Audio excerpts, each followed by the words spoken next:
Good morning. Last night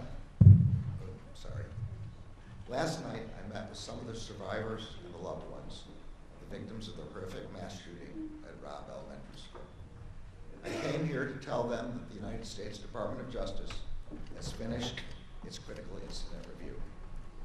In undertaking this review at the request of the then mayor, the Justice Department committed to using our expertise and independence to assess the law enforcement response to the shooting and provide guidance moving forward.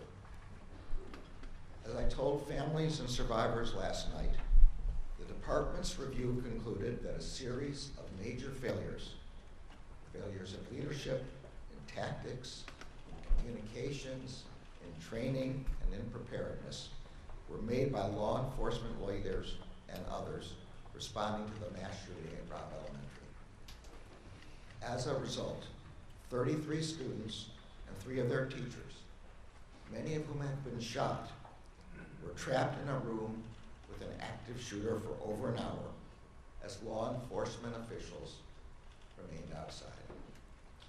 I also told the families and survivors how deeply sorry I am for the losses they suffered that day and for the losses they have suffered every day since. I told them that the priority for the Justice Department in preparing this report has been to honor the memories of those who were taken from them. And I told the families gathered last night what I hope is clear among the hundreds of pages and thousands of details in this report. Their loved ones deserve better. The law enforcement response at Robb Elementary School on May 24th, 2022, and in the hours and days after, was a failure that should not have happened. We hope to honor the victims and the survivors by working together to try to prevent anything like this from ever happening again, here or anywhere. I'm now going to turn to the key observations and recommendations of the report. On May 24th, 2022 at 11:33 a.m., an active shooter wearing body armor and equipped with a high-power AR-15 rifle entered Robb Elementary School and began shooting into classrooms 111 and 112, which shared a connecting door. Within minutes, 11 law enforcement officers from the Uvalde Consolidated Independent School District and the Uvalde Police Department arrived inside the school. Hearing continued gunfire, 5 officers immediately advanced toward classrooms 111 and 112. Within seconds, shots were fired from inside the classroom. Shrapnel hit 2 officers, and all responders retreated to cover. A single officer then made additional attempts to approach the classrooms, but after 11:40 a.m., no more attempts to enter the rooms were made until 12:48 p.m., more than an hour later. As a consequence of failed leadership, training, and policies, injured and scared students and teachers remained trapped with the subject in the classrooms, waiting to be rescued. Survivors later shared that they heard officers gathered outside the classrooms while they waited. The victims trapped in classroom 111 and 112 were waiting to be rescued at 11:44 a.m., approximately 10 minutes after officers first arrived, when the subject fired another shot inside the classrooms. They were still waiting at 11:56 a.m. when an officer on the scene told law enforcement leaders that his wife, a teacher, was inside room 111 and 112 and had been shot. They were still waiting as broadcasts went out on officer radios that a student trapped inside rooms 111 and had called 911 at 12:10 p.m. to say that that the student was in a room full of victims. That student stayed on the phone with 911 for 16 minutes.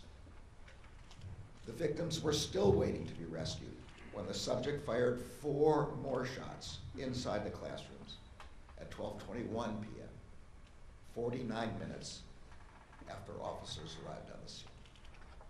And they were still waiting for another 27 minutes after that until finally officers officers entered the classroom and killed the subject.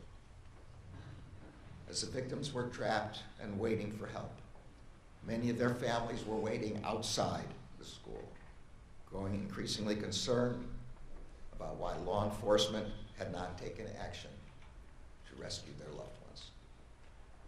Law enforcement officers from different agencies who had self-deployed to the scene in overwhelming numbers were themselves waiting for leadership decisions about how to proceed. Many officers reported that they did not know who, if anyone, was in charge, what they should do, or the status of the incident. Some officers were confused about why there was no attempt to confront the active shooter and rescue the children. Some officers believed the subject had already been killed, or that law enforcement was in the room with the shooter. 75 minutes after the first officers arrived on scene, officers finally entered room 111. The subject engaged the entry team with gunfire, and the officers responded with fire. 77 minutes after the first officers arrived on the scene, and after 45 rounds had been fired by the active shooter, the shooter was killed. The massacre at Robb Elementary shattered families throughout this community and devastated our country. 19 children and 2 teachers were killed. And untold numbers of students, teachers, and law enforcement officers were injured. The law enforcement response to the mass shooting at Robb Elementary was a failure. As the threat posed to our country by mass shootings has grown and evolved over the past several decades, law enforcement's response tactics have also changed. The massacre at Columbine High School 25 years ago, and the 47 minutes it took for law enforcement to enter that high school, marked a major shift in how law enforcement leaders think about responding to mass shootings. It is now widely understood by law enforcement agencies across the country that in active shooter incidents, time is not on the side of law enforcement. Every second counts. And the priority of law enforcement must be to immediately enter the room and stop the shooter with whatever weapons and tools officers have with them. That is the approach responding officers first employed when they arrived at Robb Elementary School. But within minutes of arriving inside the school, officials on scene transitioned from treating the scene as an active shooter situation to treating the shooter as a barricaded subject. This was the most significant failure. That failure meant that law enforcement officials prioritized the protracted evacuation of students and teachers in other classrooms instead of immediately rescuing the victims trapped with the active shooter. It meant that officials spent time trying to negotiate with the subject instead of entering the room and confronting him. It meant that officials asked for and waited for additional responders and equipment instead of following generally accepted active shooter practice and moving toward the shooter with the resources they had. It meant waiting for a set of keys to open the classroom door, which the report concludes was likely unlocked anyway.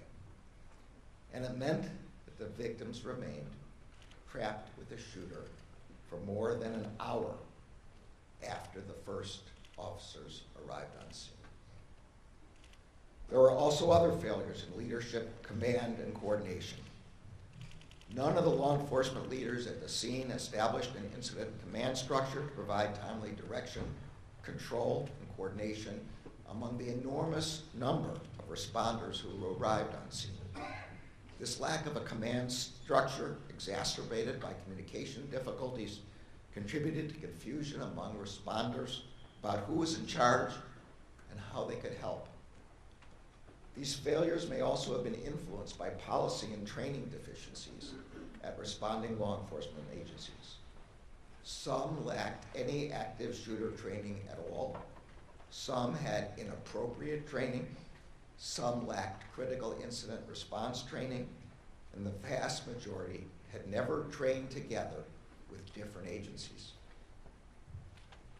As Associate Attorney General Vanita Gupta will discuss in further detail, the chaos and confusion that defined the law enforcement response while the shooter remained a threat also defined the aftermath of the shooting.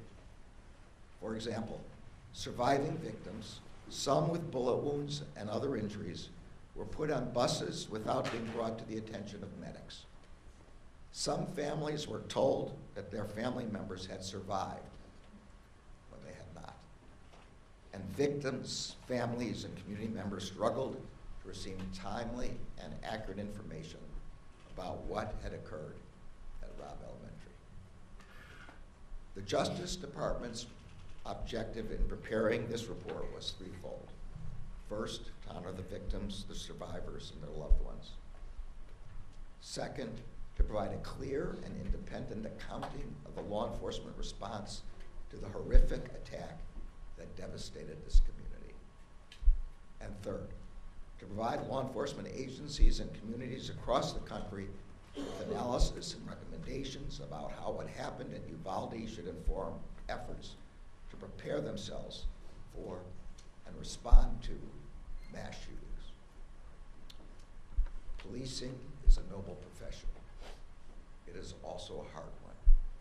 It requires training and constant education about evolving threats. The report includes widely accepted recommendations that have been adopted by law enforcement agencies across the country about how to prepare for and respond to active shooter situations. Before an active shooter incident occurs, law enforcement agencies have a responsibility to ensure that their leaders and all their officers are trained to focus on rapid response, trained that the first officers on the scene must focus on eliminating the threat and protecting the victims most in danger. Law enforcement officers responding to an active shooter must be prepared to take charge, to establish a unified command, and to facilitate communications, operational coordination, and allocation and delivery of resources. They must continually assess and adjust as the incident evolves. And in the aftermath of a mass shooting, law enforcement and government agencies must provide the public with a sense of trust and confidence by communicating openly, clearly, and compassionately during a time in which many are learning the most devastating news that any human being can receive. The victims and survivors of the mass shooting at Robb Elementary on May 24th, 2022 deserve better. First and foremost, the 19 children and their 2 teachers who were stolen from their loved ones should be here today. They never should have been targeted by a mass shooter. We must never forget the shooter's heinous act that day. And the victims and survivors should never have been trapped with that shooter for more than an hour as they waited for their rescue. The families of the victims and survivors deserve more than incomplete, inaccurate, and conflicting communications about the status of their loved ones. This community deserved more than misinformation from officials during and after the attack. Responding officers here in Uvalde, who also lost loved ones and who still bear the emotional scars of that day, deserve the kind of leadership and training that would have prepared them to do the work that was required. Our children deserve better than to grow up in a country where an 18-year-old has easy access to a weapon that belongs on the battlefield, not in a classroom. And communities across the country and the law enforcement officers who protect them deserve better than to be forced to respond to one horrific mass shooting after another. But that is the terrible reality that we face. And so it is a reality that every law enforcement agency in every community across the country must be prepared for. No community and no law enforcement agency should have to face that threat alone. That is why we came to Uvalde, and that is why we are releasing this report. The Justice Department remains committed to working in partnership with communities across the country and with the law enforcement agencies working to protect those communities every day. In particular, we stand ready to help communities and agencies prepared to respond to a terrible incident like the one that occurred here. We have concluded the department's review, but we know that the work of healing here in Uvalde is only beginning. We are humbled and grateful to stand with this community as you remember and honor your loved ones. I will now turn the podium over to Associate Attorney General Vanita Gupta. Her leadership has been key to the department's efforts to conduct an independent, fair, and comprehensive review of the horrific mass shooting of May 24th and its aftermath. I am also grateful to the entire Critical Incident Review team and to the department's COPS office and to the leadership of Hugh Clements for their tireless work. Vanita.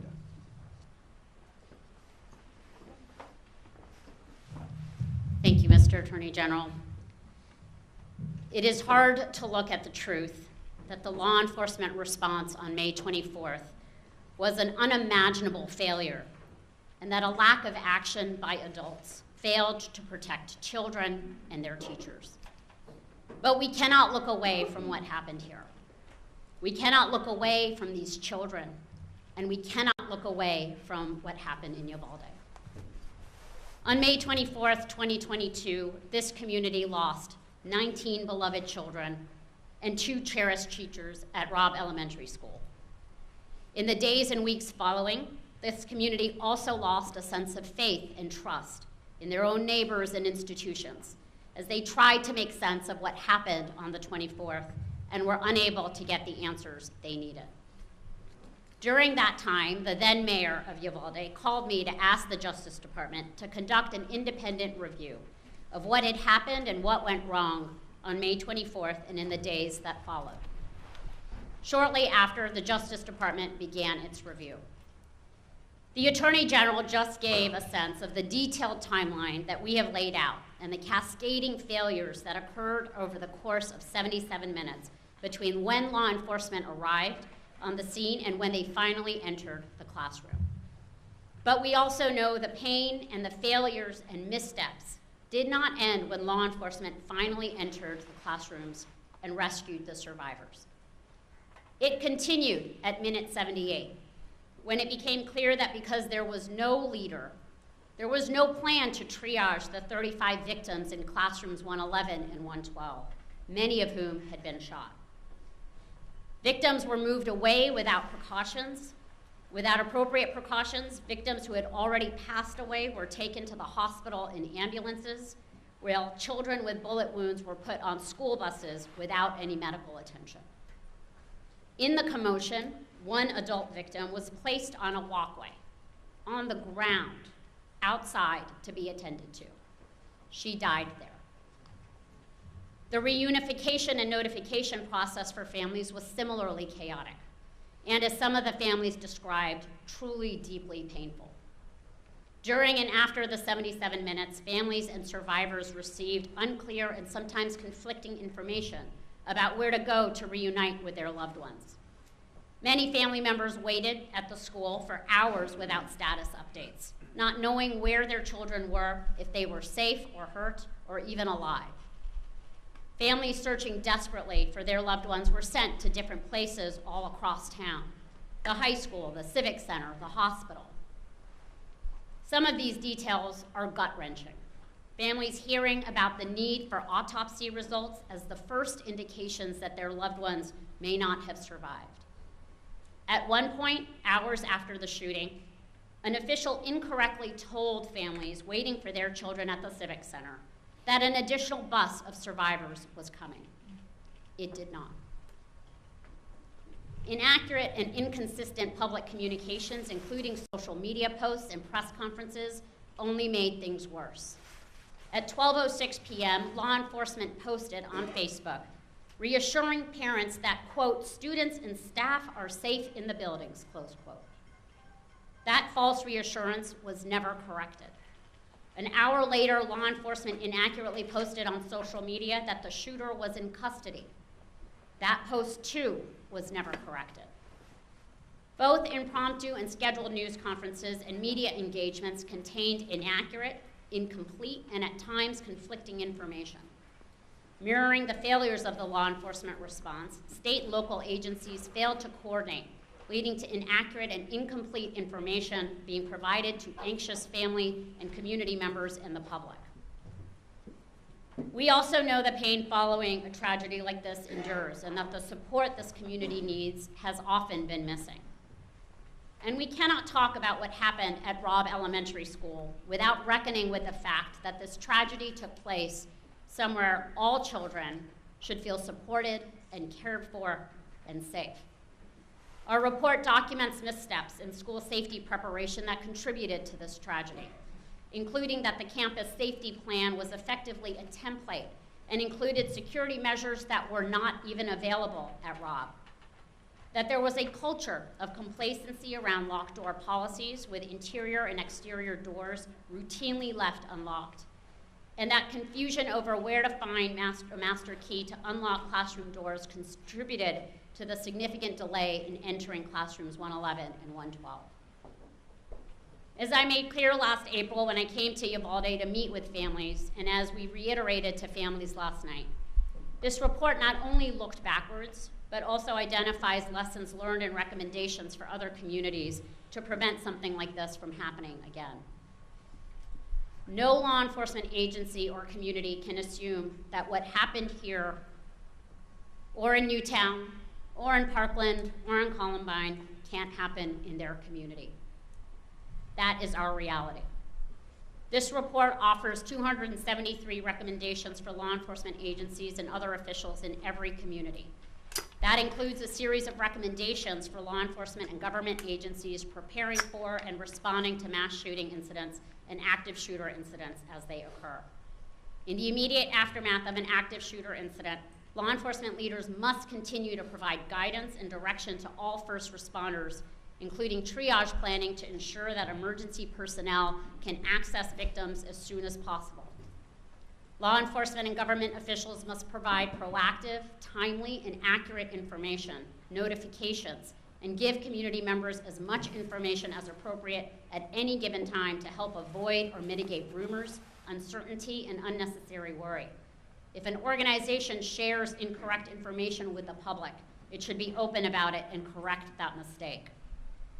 In the days, weeks, and years after a devastating attack, survivors, the family members of victims, community members, law enforcement, and other first responders, and their families should continue to be offered both immediate and ongoing trauma support. The Justice Department remains committed to the Uvalde community. Federal Victims of Crime Act formula funds are being used to support victim services in Uvalde, and our Office for Victims of Crime is working with the state of Texas and the Uvalde community to complete the application for supplemental Justice Department funding that is going to enable continuing services for victims, survivors, and their families.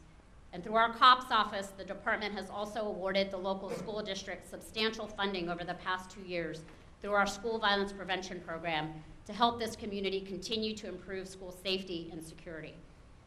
Before we started this review, we consulted with the International Association of Chiefs of Police to build out a team of experts, including several law enforcement leaders who have ably led their communities through mass violence events. I am grateful to those leaders who lent their expertise to us and to our COPS office team for their immense dedication and commitment. Together, the review team's work included reviewing more than 14,000 pieces of data and documentation, including policies and procedures, training logs, body camera and closed-circuit television footage, photographs, and more. They made 9 visits to Uvalde for a total of 54 days in this community. They conducted more than 260 interviews of individuals from more than 30 organizations and agencies, including responding law enforcement and survivors, family members, victim services providers, and school and hospital staff. They travel throughout the country to review generally accepted practices and contemporary active shooter training courses. Other organizations and news outlets have documented parts of what happened on this horrific day. But all of this work has led to a Justice Department report that is both the most detailed and broadest in scope, looking beyond the immediate incident to include the communications, victim services, and school safety aspects of this tragedy, as well as the post-incident response and investigation and pre-incident planning and preparation. The public demands a lot from law enforcement, and we often take their service for granted. Every day, police officers run towards danger to keep people safe. In Uvalde on May 24th, 2022, that did not happen until far too late. Uvalde is a community that is healing, and getting clear on the facts is part of healing. So too are the beautiful, powerful murals all over the city commemorating each child and teacher killed on May 24th. And so too is enacting change in policies and practices to help make sure these failures do not happen again. While it took time for the Justice Department to examine the facts and put this report together, our commitment to the Uvalde community does not end here. Through available funding, resources, victim services, technical assistance, and training, we will support Uvalde and communities across the country in their efforts to prevent and address violence. Just as we have looked back, we will look forward. We are committed to honoring the memories of the lives that were lost here by working to build a future where all of our children, their loved ones, and their teachers can feel cared for, supported, and protected.